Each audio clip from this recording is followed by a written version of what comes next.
Iran സംഘർഷം തുടരുന്നതിനിടെ ലോകത്തെ ഏറ്റവും വലിയ വിമാനവാഹിനി കപ്പലായ USS ജെറാൾഡ് ആർ ഫോൾഡ് ഗൾഫിലേക്ക് എബ്രഹാം ലിങ്കൺ വിമാനവാഹിനി കപ്പലിന് പുറമെയാണ് മറ്റൊന്നുകൂടി അയക്കാനുള്ള തീരുമാനം.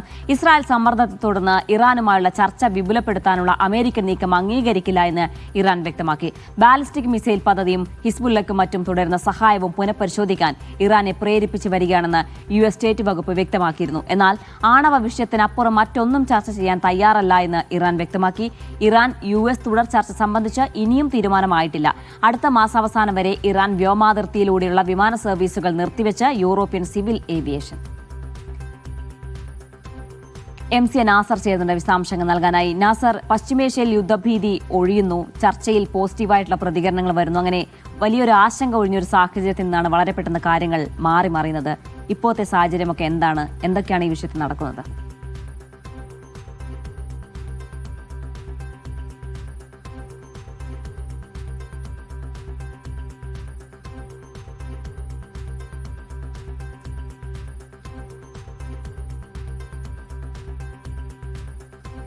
MC നാസറിലേക്ക് വരാം. ചില സാങ്കേതിക തടസ്സങ്ങളുണ്ട്. ഏതായാലും ഏറ്റവും പ്രധാനപ്പെട്ട കാര്യം ഇറാൻ US സംഘർഷം അത് ചർച്ചയിലൂടെ പരിഹരിക്കാൻ കഴിയുമോ എന്നതാണ്. അതിനിടയ്ക്ക് ഇസ്രായേലിന്റെ ഒരു കടന്നുവരവ് അതെങ്ങനെ ഈ ചർച്ചയെ ബാധിക്കുന്നു, ഇനി തുടർ ചർച്ചയുടെ കാര്യത്തിൽ എന്തൊക്കെ തീരുമാനങ്ങളാണ് ഉണ്ടാവുക, അമേരിക്കയുടെ നിലപാട് എങ്ങനെയാണ്, ഇസ്രായേലിന്റെ ഇടപെടൽ എങ്ങനെയാണ് ഈ ചർച്ചയെ ബാധിക്കുന്നത് എന്നൊക്കെയാണ് നമ്മൾ പരിശോധിക്കേണ്ടത്. ഏതായാലും ആണവ ചർച്ച മാത്രമാണ് നടക്കുക എന്നാണ് ഇറാൻ പറയുന്നത്. MC നാസറിലേക്ക് പോവുകയാണ്. നാസർ, തുടരാം.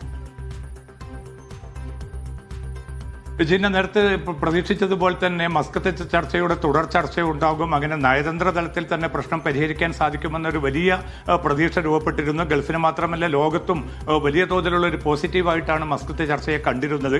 പക്ഷേ തുടർ ചർച്ചകൾ സംബന്ധിച്ച ഒരു തീയതി പ്രഖ്യാപനം ഇനിയും ഉണ്ടായിട്ടില്ല. അതിനിടയിലാണ് കൂടുതൽ ശക്തമായിട്ടുള്ള ചില സൈനിക മുന്നൊരുക്കങ്ങളിലേക്ക് വീണ്ടും അമേരിക്ക ഇറങ്ങിപ്പുറപ്പെടുന്നത്.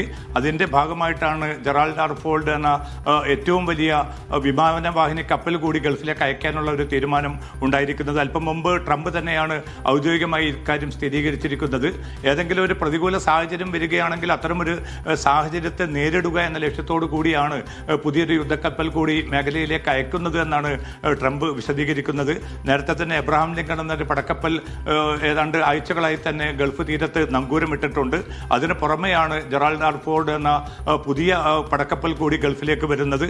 അപ്പോൾ ഒന്നുകിൽ ഇറാനെ വലിയ സമ്മർദ്ദത്തിലേക്ക് കൊണ്ടുപോവുക, സൈനിക സമ്മർദ്ദത്തിലൂടെ തങ്ങൾ ഉദ്ദേശിക്കുന്ന ഒരു നയതന്ത്ര ചർച്ചയിലേക്ക് വിധേയപ്പെടാൻ ഇറാനെ പ്രേരിപ്പിക്കുക എന്നതായിരിക്കണം അമേരിക്കൻ പ്രസിഡന്റ് ട്രംപ് ലക്ഷ്യമിടുന്നത്. പക്ഷേ ഈ ഒരു കപ്പൽ പുതുതായിട്ട് അയക്കാനുള്ള തീരുമാനം ഉണ്ടാകുന്നത് ഇസ്രായേൽ പ്രധാനമന്ത്രി നെതന്യാഹുവുമായിട്ട് വൈറ്റ് ഹൗസിൽ 3 മണിക്കൂറിലേറെ നേരം ട്രംപ് ചർച്ച നടത്തിയതിന് തൊട്ട് പിന്നാലെയാണ് ഔദ്യോഗികമായിട്ടുള്ള ഒരു സിഗ്നൽ ഇതുമായി ബന്ധപ്പെട്ട് പെന്റഗണ് ട്രംപ് നൽകുന്നത് എന്ന പ്രത്യേകത കൂടിയുണ്ട്. കാരണം ഇറാൻ സമീപകാലത്ത് സംഭരിച്ചിരിക്കുന്ന പുതിയ യുദ്ധോപകരണങ്ങളെക്കുറിച്ചും സൈനിക ശേഷിയെക്കുറിച്ചുമുള്ള ഒരുപക്ഷെ തെറ്റിദ്ധരിപ്പിക്കുന്ന വിശദമായിട്ടുള്ള റിപ്പോർട്ട് ഇസ്രായേൽ പ്രധാനമന്ത്രി ട്രംപിന് കൈമാറിയതായിട്ട് ഇസ്രായേൽ മാധ്യമങ്ങൾ റിപ്പോർട്ട് ചെയ്തിരുന്നു. ആ ഒരു പശ്ചാത്തലത്തിൽ കൂടി ആയിരിക്കണം കുറെ കൂടി കടുത്ത നടപടിയിലേക്ക് നീങ്ങാൻ ഇപ്പോൾ ട്രംപിനെ പ്രേരിപ്പിക്കുന്നതെന്നാണ് വിലയിരുത്തുന്നത്. കാരണം ഇസ്രായേൽ പ്രധാനമന്ത്രി നെതന്യാഹു ആവശ്യപ്പെട്ടത് ഈ ആണവ പ്രശ്നത്തിൽ മാത്രം ചർച്ച പരിമിതപ്പെടാൻ പാടില്ല, ആണവ പദ്ധതി പൂർണ്ണമായിട്ടും ഉപേക്ഷിക്കാൻ ഇറാനെ പ്രേരിപ്പിക്കണം. അതിന് പുറമെയാണ് ബാലിസ്റ്റിക് മിസൈൽ പദ്ധതി പിന്നെ പൂർണ്ണമായിട്ടും അത് കുറച്ചു കൊണ്ടുവരാനുള്ള ഒരു കരാറിലേക്ക് ഇറാനെ പ്രേരിപ്പിക്കണം. മറ്റൊന്നുള്ളത് ഈ പ്രോക്സികൾക്ക് പ്രധാനമായിട്ടും ഹിസ്ബുള്ള, ഹൂത്തികൾ എന്നിവർക്ക് ഇറാൻ കൈമാറി വരുന്ന സാമ്പത്തിക സൈനിക സഹായം അത് പൂർണ്ണമായിട്ടും നിർത്തലാക്കണം എന്ന ഒരു ഉപാധി കൂടിയാണ് ഇസ്രായേൽ പ്രധാനമന്ത്രി മുന്നോട്ട് വെച്ചിരിക്കുന്നത്. ഇക്കാര്യം തന്നെ ഇന്നലെ US സ്റ്റേറ്റ് വകുപ്പും ഏറെക്കുറെ സ്ഥിരീകരിച്ചിരുന്നു. പക്ഷെ അത്തരമൊരു സാഹചര്യത്തിലാണ് ഇന്ന് ഇറാന്റെ വളരെ വ്യക്തമായിട്ടുള്ളൊരു മുന്നറിയിപ്പ് ഉണ്ടായിരിക്കുന്നത്. ആണവ വിഷയത്തിന് അപ്പുറത്തേക്കുള്ള ഒരു വിഷയവും അമേരിക്കയുമായിട്ട് ചർച്ച ചെയ്യാൻ തങ്ങൾക്ക് താല്പര്യമില്ല. അത്തരമൊരു ചർച്ച അടിച്ചേൽപ്പിച്ചാൽ പോലും അത് അംഗീകരിക്കാനാവില്ല എന്ന വളരെ കൃത്യമായിട്ടുള്ളൊരു നിലപാടിലേക്ക് ഇറാനും എത്തിച്ചേരുകയാണ്. അതുകൊണ്ട് തന്നെ അടുത്ത് നടക്കുന്ന ചർച്ചയിൽ ഈ ആണവ വിഷയത്തിനൊക്കെ അപ്പുറത്തേക്കുള്ള ചർച്ചകൾ കൊണ്ടുവരാൻ അമേരിക്ക ആഗ്രഹിക്കുകയാണെങ്കിൽ തീർച്ചയായിട്ടും ഇറാൻ അതിന് എതിരായിട്ടുള്ള ഒരു നിലപാട് സ്വീകരിക്കും. പക്ഷേ ഗൾഫ് രാജ്യങ്ങളെ സംബന്ധിച്ചിടത്തോളം അതോടൊപ്പം തന്നെ ഈജിപ്ത്, തുർക്കി എന്ന മറ്റ് രാജ്യങ്ങളും വളരെ ശക്തമായി തന്നെ ഒരു നയതന്ത്ര പ്രശ്ന പരിഹാരത്തിനുള്ള തിരക്കിട്ട നീക്കത്തിലാണ് ഇപ്പോൾ ഏർപ്പെട്ടിരിക്കുന്നത്. കാരണം ഏതെങ്കിലും അർത്ഥത്തിൽ ഒരു ചെറിയ ഒരു ആക്രമണം ഉണ്ടായാൽ പോലും അതിൻ്റെ പ്രത്യാഘാതം വളരെ വലുതായിരിക്കുമെന്ന മുന്നറിയിപ്പ് ഇറാൻ നൽകിയിട്ടുണ്ട്. അതുകൊണ്ട് ഗൾഫ് രാജ്യങ്ങളെ സംബന്ധിച്ചിടത്തോളം വളരെ ശക്തമായിട്ടുള്ള നടപടികളാണ് ഈ ഒരു പ്രതിസന്ധി പരിഹരിക്കാൻ, സംഘർഷം ലഘൂകരിക്കാൻ അവർ നടത്തിക്കൊണ്ടിരിക്കുന്നതും.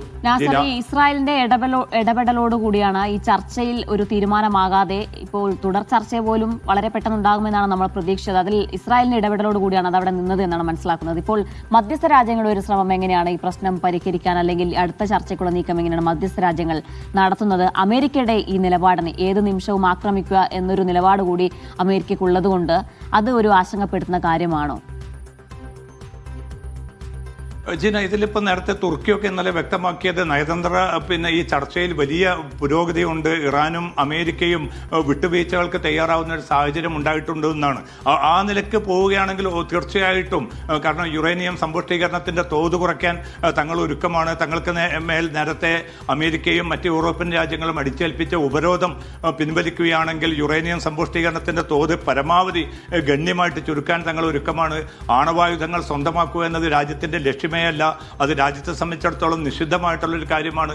ഇതൊക്കെ അടിക്കടി ഇറാൻ ആവർത്തിക്കുന്നുണ്ട്. ഇറാനിലെ സൈനിക നേതൃത്വവും അതോടൊപ്പം തന്നെ ഭരണ നേതൃത്വവും ആത്മീയ നേതൃത്വവും ഇക്കാര്യം വിശദീകരിക്കുന്നുണ്ട്. പക്ഷേ ഇതൊക്കെ ആണെങ്കിൽ പോലും അത് മുഖവിലക്കെടുക്കാൻ അമേരിക്ക തയ്യാറാകാത്തത് ഏറ്റവും പ്രധാനമെന്നത് ഇസ്രായേൽ നടത്തിക്കൊണ്ടിരിക്കുന്ന വലിയ സമ്മർദ്ദങ്ങളാണ്. കാരണം ഇന്നലെ ആ ചർച്ച നടന്ന ഘട്ടങ്ങളിലൊക്കെയും നെതന്യാഹു മുന്നോട്ട് വെച്ച പ്രധാനപ്പെട്ട കാര്യം ഇസ്രായേലിന്റെ സുരക്ഷയാണ് ഏറ്റവും പ്രധാനമായിട്ട് പരിഗണിക്കേണ്ടത്, അല്ലാതെ മേഖലയുടെ താല്പര്യങ്ങളല്ല എന്ന അർത്ഥത്തിലുള്ള ഒരു സമീപനമാണ് ഈ 3 മണിക്കൂറിലേറെ നീണ്ട ചർച്ചയിലും നെതന്യാഹു സ്വീകരിച്ചത്. അത് ഇസ്രായേലിന്റെ താല്പര്യങ്ങൾ എന്നത് ഇറാനെ പൂർണ്ണമായിട്ടും ഈ നശീകരണായുധങ്ങൾ, ആണവായുധങ്ങൾ, ബാലിസ്റ്റിക് മിസൈലുകൾ ഇതൊക്കെയും ഗണ്യമായിട്ട് കുറച്ചിട്ടില്ല എങ്കിൽ അത് ഇസ്രായേലിന്റെ നിലനിൽപ്പിനെ വളരെ പ്രതികൂലമായിട്ട് ബാധിക്കും. അതുകൊണ്ട് കുറെ കൂടി കടുത്ത നടപടികൾ വേണം. അതിന്റെ ഭാഗമായിട്ടാണ് ഈ ചർച്ച വിപുലപ്പെടുത്താനുള്ള ഒരു നിർദ്ദേശം കൂടി നെതന്യാഹു മുന്നോട്ട് വെച്ചത്. പക്ഷേ ആ ചർച്ചയുടെ പൂർണ്ണമായിട്ടുള്ള വിവരങ്ങൾ ഇപ്പോൾ പോലും ഔദ്യോഗികമായിട്ട്